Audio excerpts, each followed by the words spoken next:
Well, it's very good to be here with you, Carol, and I look forward to our conversation. Much of your work in recent years has had to do with the uh, relevance of aging to spirituality and vice versa. And of course, I'd like to talk about that. But perhaps you could start in somewhat more general terms. I mean, the baby boom generation is getting old, or if not already old. What particular problems do you see that seem perhaps unique to this generation that previous ones may not have faced? Oh, that's a great question for starters. Uh, we were the generation of hope following World War II. And there were great expectations put upon us that I grew up in the shadow of the Museum of Science and Industry in Chicago, for instance. And it's like whatever problems had not been solved, we were going to solve, and it was going to be in our lifetime. And we were going to be the harbingers of peace and culmination and the marriage of technology and spirit, all of that we went through the 60s, and we were going to save the country from the institutions and all that.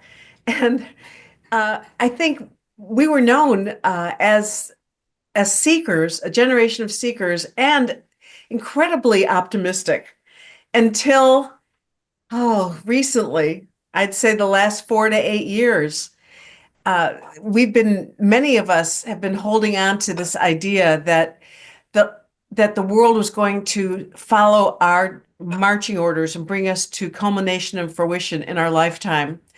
And it's become very clear to many of us that that is not going to happen on our beat. And we have not had any kind of um, spiritual training that hasn't been most of our spiritual training has been about transcending reality, not finding spirituality through an unhappy and incomplete reality. So many of us are really having to rethink our relationship to spirituality and try and find a spirituality that will go the distance, even in times like these.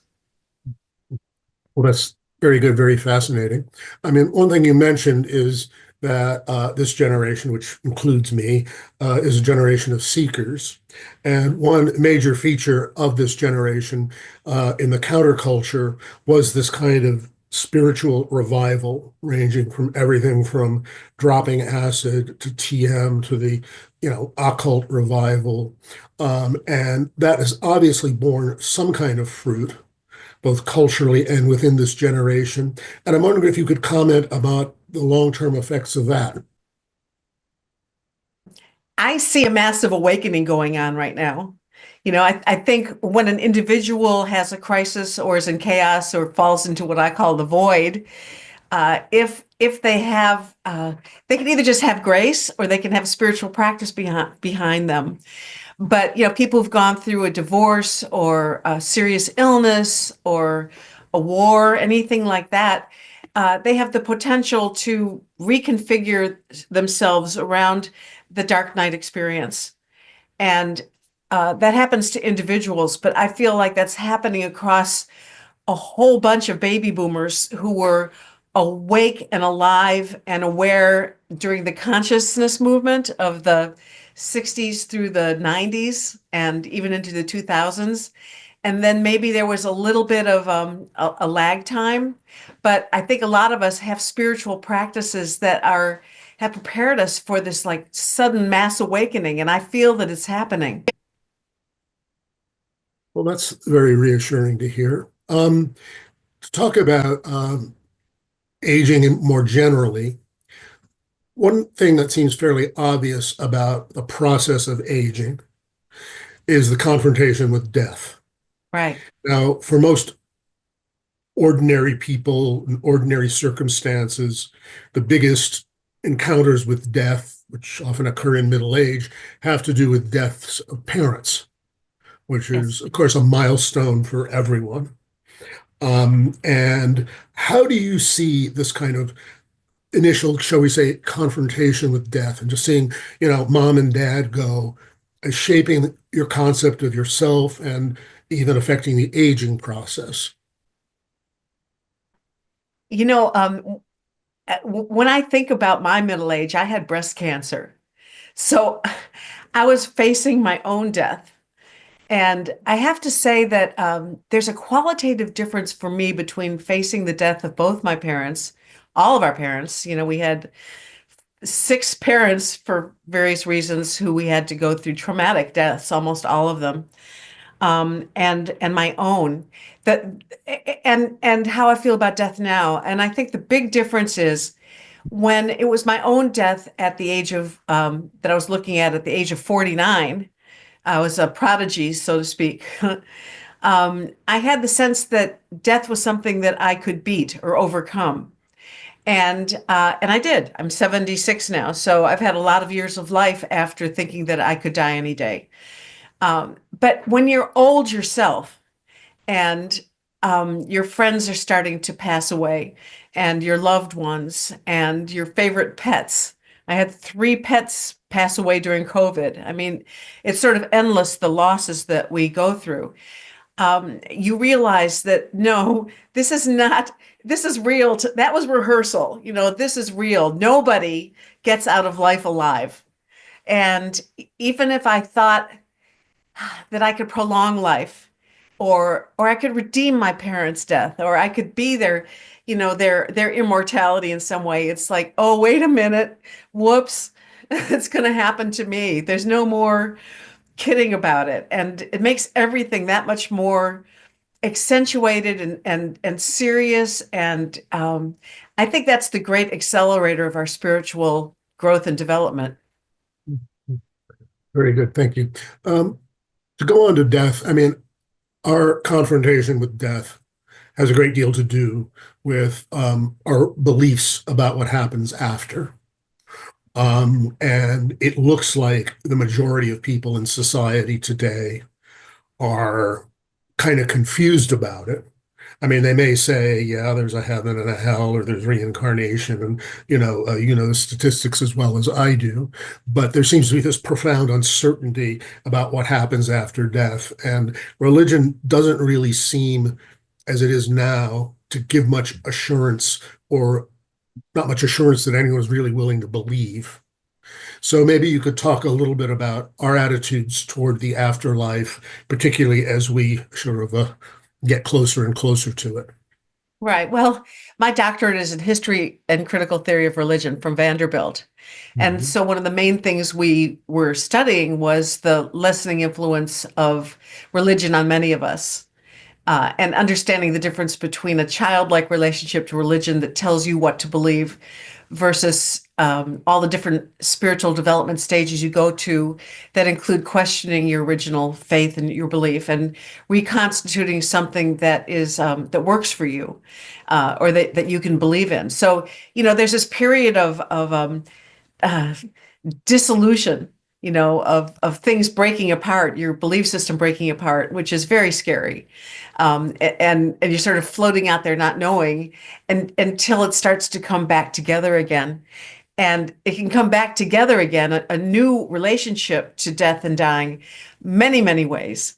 And I'm going to say that from the hospice workers I've worked with and know, and also from my readings, such as Leo Tolstoy's book, The Death of Ivan Ilitch, which is a favorite book, they all say the same thing, which is no matter how much kicking and screaming there is, and fear and tragedy and regret and depression, all that stuff around the fear of aging, there is a moment when you get it, and it's often with your last breath. You know, it's often on the deathbed. And that's what happened with my parents, especially my mother, who was a real fighter. She really believed she could control everything that happened to her and was offended by the fact that death would actually come this close to her and take her. And at the moment of her death, I was there, and the room turned into sparkles. That was how I knew that she died. Hard to, you know, there's no rationale for it, but I felt like the world got fizzy. The line between life and death disappeared, and there was just this sparkling room. And there was a person from the assisted living facility, was actually a hospice worker. Her phone went off accidentally at that moment, and her ring was Hava Nagila. Now, that's the Jewish song of celebration. And this woman was Hispanic. And when I asked her why she chose that as her ringtone, this is later, obviously, after I went through this, this whole experience, I said to her, "Oh, tell me about your ringtone." And she said, "Oh, I just thought it was a pretty song." And for me, because my mother and I are Jewish, it was like, a message from the beyond. So, I am a believer in that way. And I've had enough miraculous experiences that have happened to me that have made me less afraid of death. And one of them happened to me during COVID and in a walk in a cemetery. And I'm happy to tell you the story, but I think sometimes it's like an accumulation of life experience plus spiritual practice that pushes us over the edge. It feels like a moment of enlightenment or awakening. And I think in religious terms, you might call it grace. But for me, for my religious studies, I've come to understand that, we just don't pop into this new place where we're not afraid of death anymore out of nowhere. It's a lifelong practice. And again, I think aging and going through periods like COVID where so many people are dying, it's just death is in the air, are quickening agents. They do push many people over the edge at the same time into a surprising and new and calmer relationship with the whole subject matter. Well, it's been a long time since I've read The Death of Ivan Ilitch, but as I remember, like, punchline is that as Ivan Ilitch is dying, he realizes that everything that he'd been preoccupied with in his life just about was of more or less no significance whatsoever. Right. And I'm wondering how you say would fit that realization into concepts of aging spiritually and so on. Yeah. Well, first of all, it's possible. Tolstoy doesn't really spell it out. I would experience it that differently. I think it's not that nothing matters or mattered. I think it's that you see it all of a piece that it was all love. I think we come from love and I think we go to love. And that was the big realization I had during COVID. I had this visceral sense that I had been being pushed through life by fear from the moment of birth on, that moment of separation and the original wound and the doctor's slap on your bottom and the crying as the harsh air comes into your lungs. And there was a sense of like being pushed forward by fear, that it was about trying to win approval in order to survive and to make it and to create masks to dull the pain of being too exposed and all that. And even though I had a spiritual practice all of my life, I was much more comfortable with the idea of spirituality as peace and transcendence, of just elevating, separating entirely out of the human experience as much as possible. And during COVID, the miracle that happened for me is I felt that same love that I had felt before I was born, reaching out from the future and grabbing me forward. It was like my life pivoted from being chased by fear to being pulled by love. And that feeling has never left me since then. It's not that I'm not afraid sometimes, but um, I feel that, well, Einstein said it. Einstein said, the most important question you have to ask yourself is this a friendly universe or not? And I answer it now. Yes, this is a friendly universe. I believe that even if bad things happen to me and to other people, that there is a greater reality, and that's perhaps what Tolstoy was talking about. There's some greater reality beyond our everyday life that is what is really going on, and we get intimations of it from time to time. And the older we get, if we are doing aging as a spiritual experience, the more we have these moments of breakthrough. I mean, a couple of things you said lead me to ask this question. Have you ever worked with or are you familiar with A Course in Miracles? Yes, I was given a whole volume when the consciousness movement was everywhere. I was the youngest group of people ever to do EST, remember Earhart seminar trainings? And then I broke off with them and I did actualizations, and then I broke off from them and I did Temenos. I mean, I just got, I have a big background in the consciousness movement. And in the midst of that, I read it. I read it from cover to cover and loved it. However, and I can't say if it was particularly the Book of Miracles that I eventually rebelled against. It influenced me and it formed me and it's with me. And perhaps I've come back around to it. But when I had breast cancer, a lot of people were using the Book of Miracles and various New Age philosophies to say we create our illness and we create our reality. And I couldn't buy that. It was too harsh for me. And so I began a spiritual journey looking at mystics and saints and gurus and elders who felt um, uh, that we're walking the path of powerlessness rather than being powerful. And it's complex, and I don't remember the Course of Miracles well enough now to debate it, but I do remember there was a moment when there was a lot of people back maybe in the 80s and the 90s who were talking about you create your own reality around illness, and I think we may contribute to it, but I just couldn't buy that it was in my life because of some. My attitude back then was, if this is a gift from God, I'd like to give it back. Does God take returns? So I've had a lot of influences on me that have made me have come to my here's my two foundational principles. The two foundational principles of spiritual aging are, one is that you have to accept reality for what it can't help being. And the second is that you can feel beloved no matter what, because you are beloved no matter what. That's it. I mean, anything beyond that, I think for me, is subject to debate and exploration and curiosity. But those to me are the foundational principles upon which I test my own and other people's spirituality in terms of applying it to my life. Well, thank you. That's very beautiful. I think I'd like to pick up on one thread of what you're just saying, because the New Age people back then were kind of implying, if not stating directly, that this disease was your fault Yes. somehow. Yes. Now, that's certainly true in the New Age community, but it's all this kind of guilt about illness is much more pervasive than that.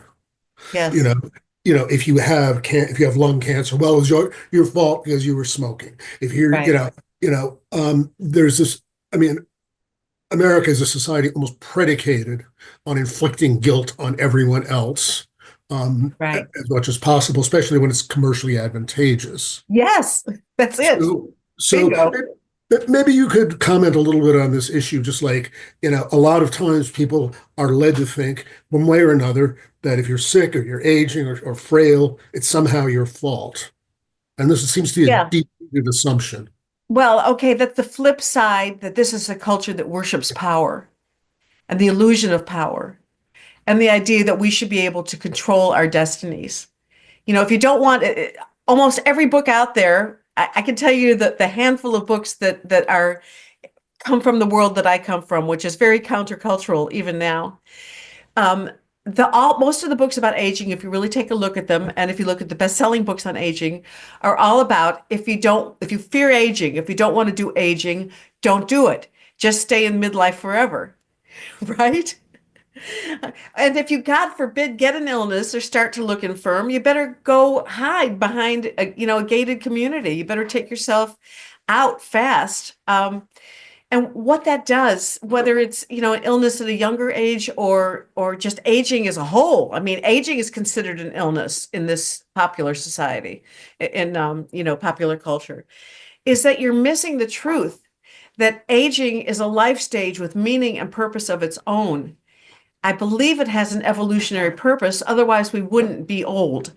And this is a society that has denied even looking at what could it be? What could it be? Because people who really get what serious aging is about, are not going to be big consumers um, of products and not going to be manipulatable by power structures.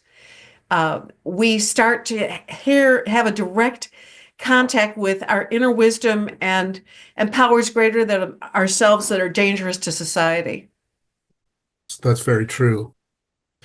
Well, let's focus a little bit more on your work specifically. Let's say I'm coming to you cold and saying, look, I'm obviously getting old. I'm kind of worried about it. It must have something to do with spirituality, although I don't know what that is. How would you start to work with that person?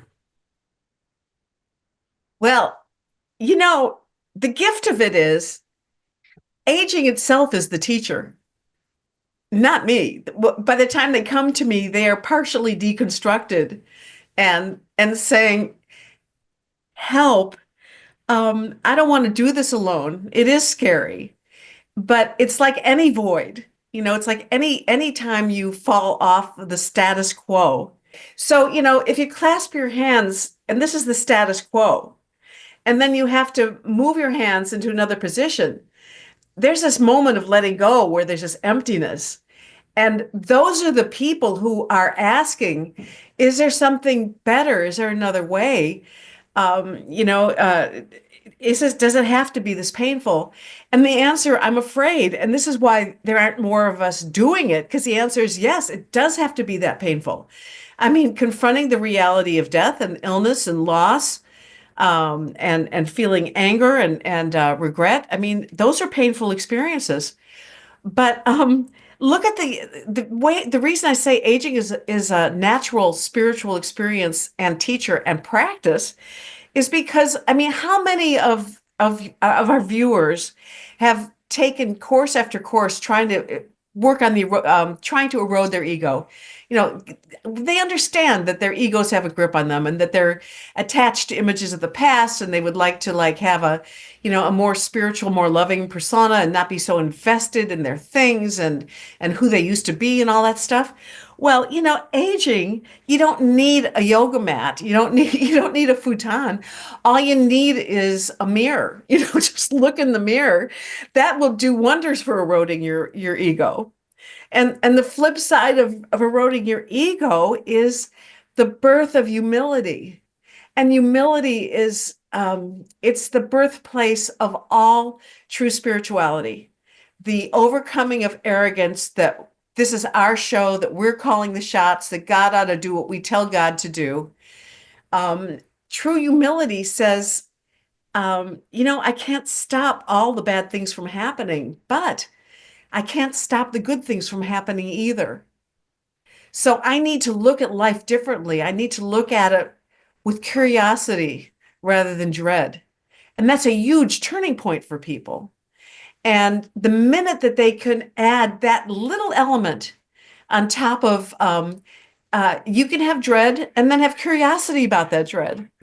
The people that come to me are already having some kind of awakening, but they're in the discomfort part of it. And so the first thing that they do when they find my work or work like mine, but especially my work, unfortunately or fortunately, because right now I'm like the main connector of people, a way for them to find each other. There's a grassroots movement that's building up around this book and the organizations I'm involved with, like Saging International and Spirit of Sophia. And my book, Spiritual Aging, because they're weekly reflections for embracing life. So I've been hearing about old people's homes, they used to call them, temples and churches, community centers, and just friendship groups who are working these readings 1 week at a time, because it's like you said, we were ashamed of our aging. It was something we were doing in secret. So it's a revolutionary and radical act to step out of the guilt and the shame and the isolation, self-isolating out of what other people might be thinking of us, and moving into this new place of finding out that we're not in this alone and who we are and how we're handling it, and learning from each other, and having other people say that, point out the water we're swimming in that we're not even seeing. So it's an exciting time for those of us who are finding each other, and scary as heck until you do.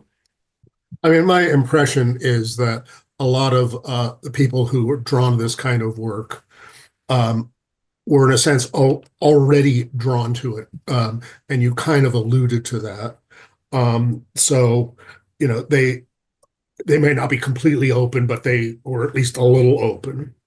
But then, you find yourself wondering about a very large portion of the aging population who seem to have done the exact opposite. They've been frozen, and they've not only been frozen, um, they've become frozen almost as a survival technique.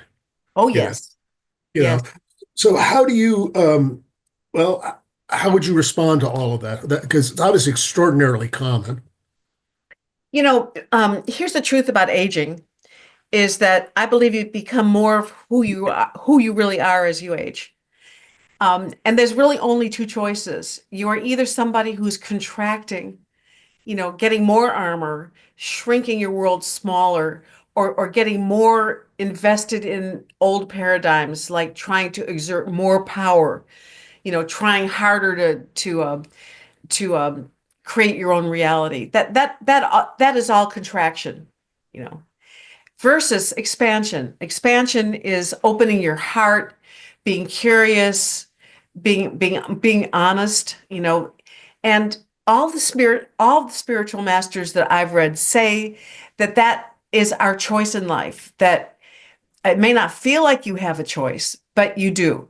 And the choice is whether you're going to be the kind of person who is going to get smaller and let your challenges and issues uh,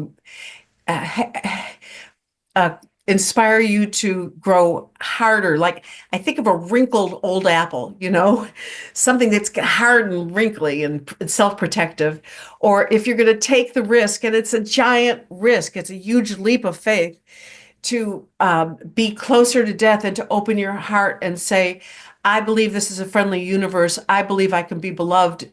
However, my life looks to myself and to other people, I'm going to take that leap of faith, and that is a choice that we have to make.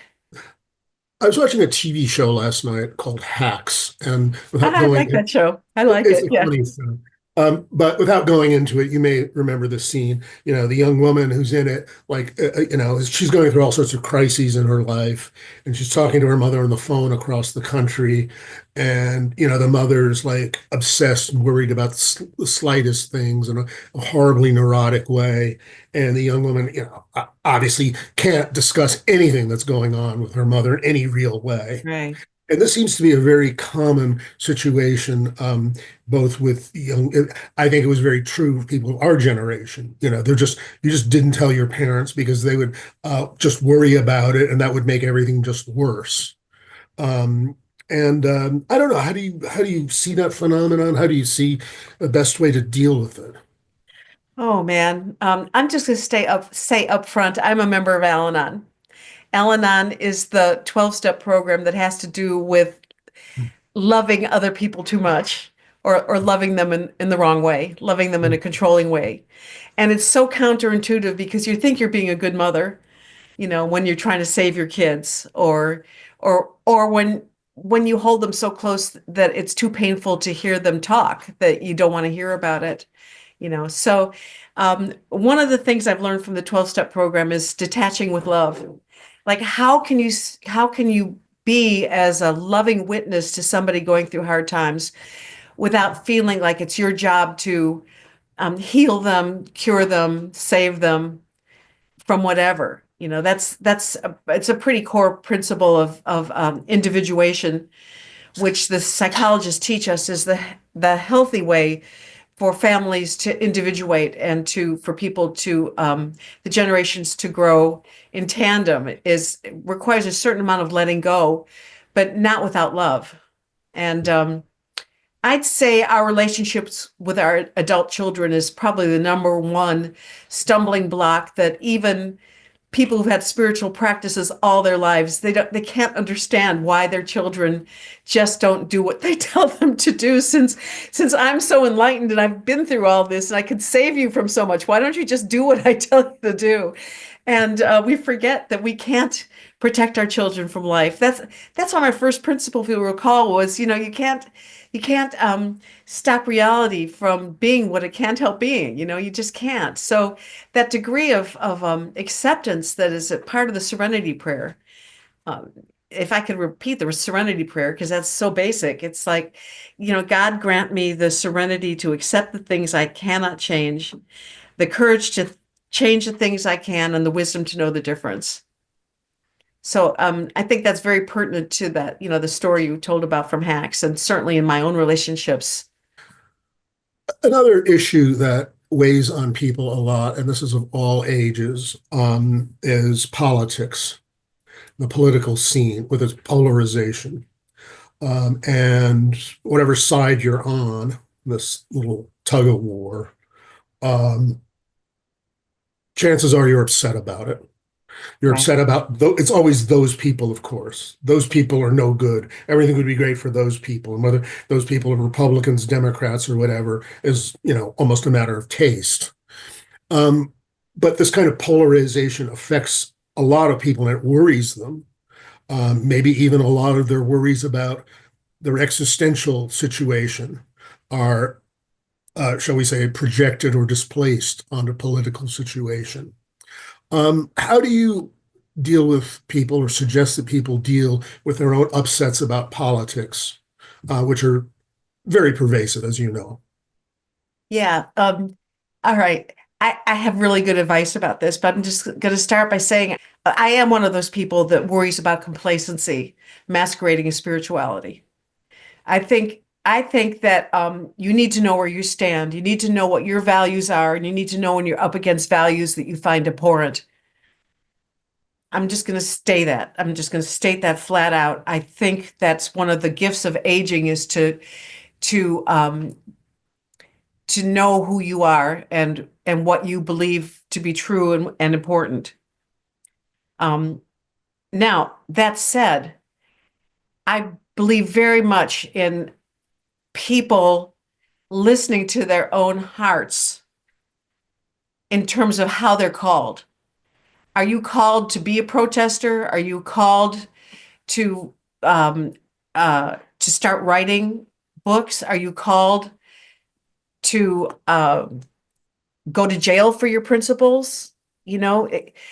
We are all deeply called, and I think one of the ways that spiritual people get tripped up is that they get confused between what their gut is telling them and what their heart is telling them, because it's very easy to confuse that. And so I'm going to give an example, especially, and this is true. This is for your older listeners. I think younger listeners, please save our society. Please act in the world on what you believe. We did. We tried. Please take your turn and try it.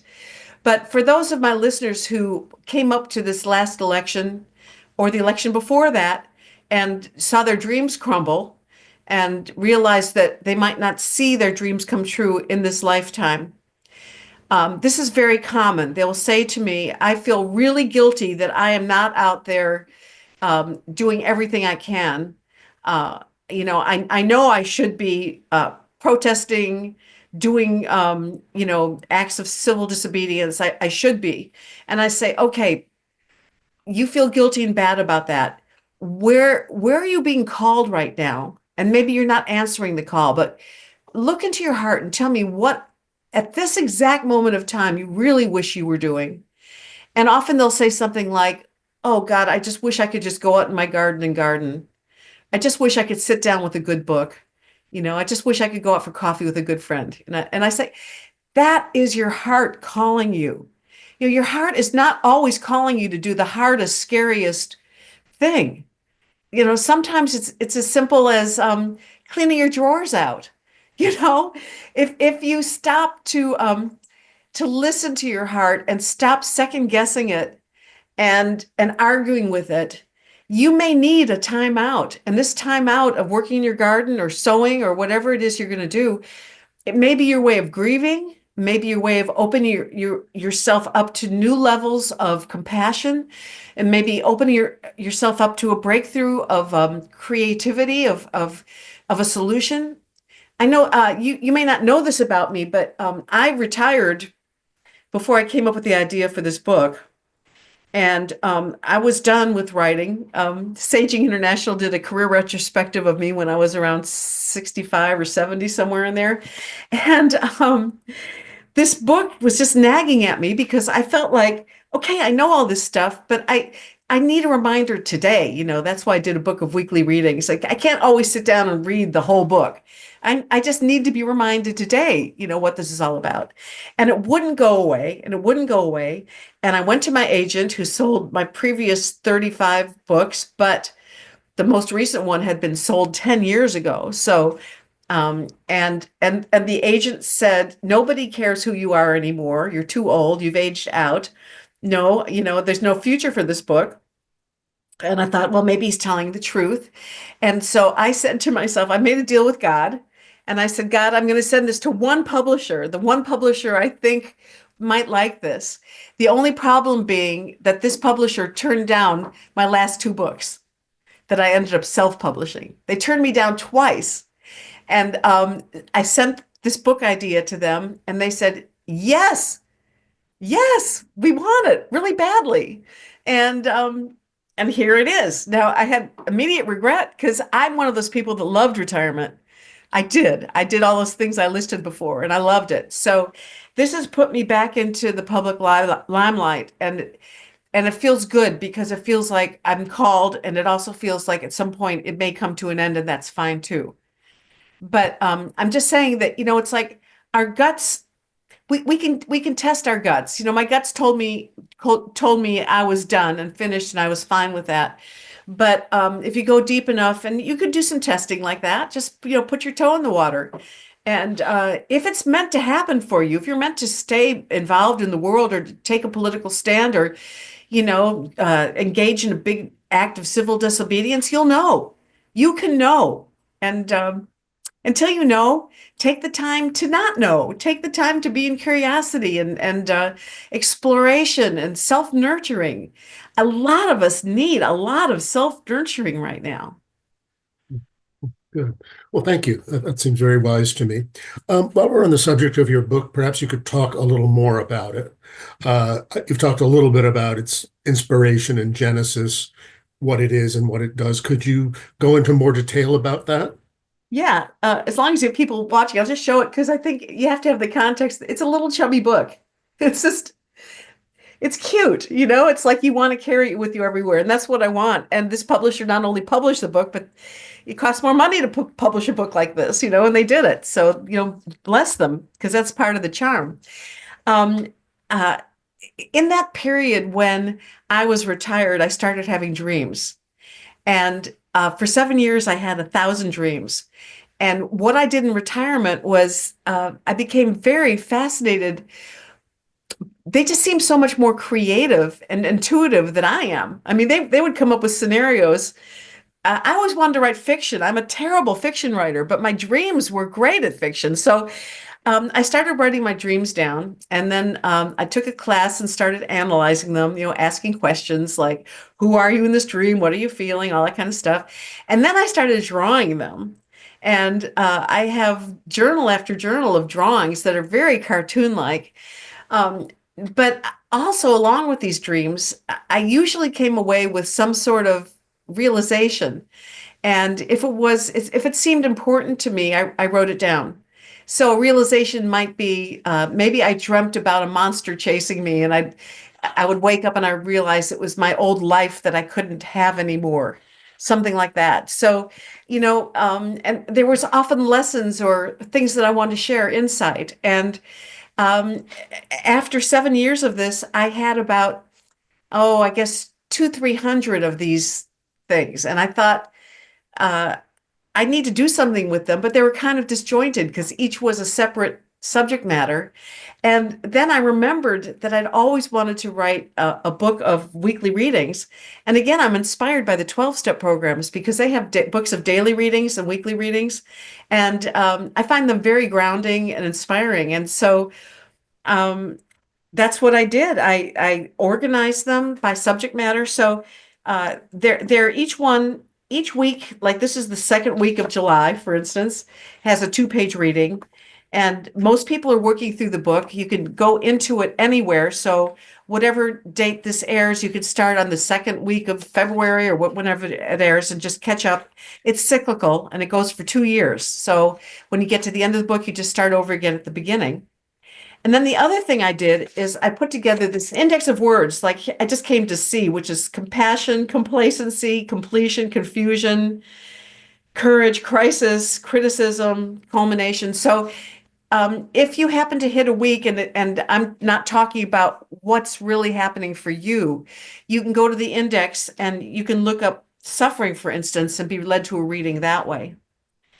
And people were loving it. And as I said, they wanted to get together in groups. And so that's happening.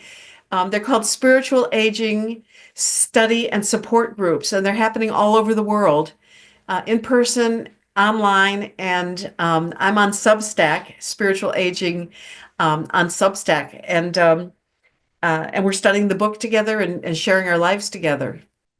Could you just give me some idea of the types of readings that you include? Um, all right, well, here's an example.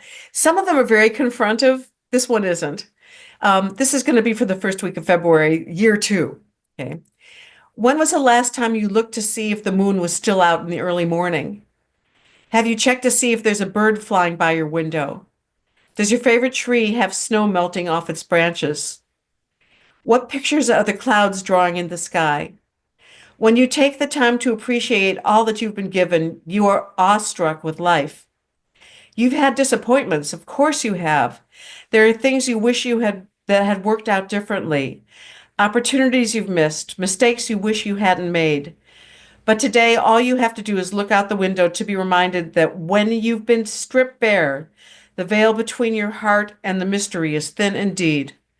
This week, take advantage of this precious moment to experience the abundance of miracles that effortlessly surround you, just patiently waiting for you to notice.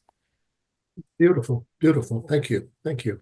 And Well, that reading, by the way, that reading was inspired by a book by a woman who had a life, not just life threatening. She was on her deathbed, but she still had her senses available, but she couldn't move at all, but she could still think and see. And somebody gave her a plant with a snail in it, and she wrote a whole book about her relationship with the snail that she was able to dictate to somebody. And I think it's a beautiful metaphor for me that, people who say that they're afraid of death and dying or aging, many of those people are having, if they're doing their spiritual homework, if they are connected to their hearts and allowing themselves to be supported later in life, some of those people are having joy beyond anything we've imagined. beautiful, beautiful. Well, we've covered quite a bit, and I'm wondering if you have anything you just want to add that somehow hasn't come up in the last hour or so. I think the word that comes to mind to be discussed is simplicity. I think a lot of people have economic impacts when they're older. They're downsizing or they're moving into communities. I have many people who are in assisted living facilities or different situations like that where they've had to pair all their lifelong belongings into one room. And at first, the thought of having to let go of our big lives and all the cars and all the travel and all that is horrifying. And I have to say that in my experience, the hard part of growing older is aging, going from midlife into old age, not becoming old. And you can't imagine it until you arrive to old, how glorious old can be. Uh, because until then, you're regretting the losses and you're hanging on and you're feeling the pain of it. And you're just going to have to trust me that now there's 2,000 of us on Substack, and 1,000 more that are involved in this work that I know of in spiritual aging study and support groups. So, and then there's 4,000 in saging, and I personally know at least 5,000 people who are buying into this right now and are either having this experience or believe this experience is possible. That of finding that there is uh, even while not denying the pain of old age, there is still an ecstasy and a passion about it that is possible. Not guaranteed, but possible. And that's enough to keep us going. Well, that's beautiful. Thank you very much. This has been a wonderful interview. I am going to end with a pitch of my own, which you may or may not agree with, but I think that something about being an elder or old or aged or mature or senior has something to do with responsibility. And this means practical responsibility. And I believe that it is morally imperative for anyone who's facing the end of life is to have their affairs in order, have a will, have a living will. Don't leave a mess to be cleaned up. Quite apart from all else, spiritual health, whatever.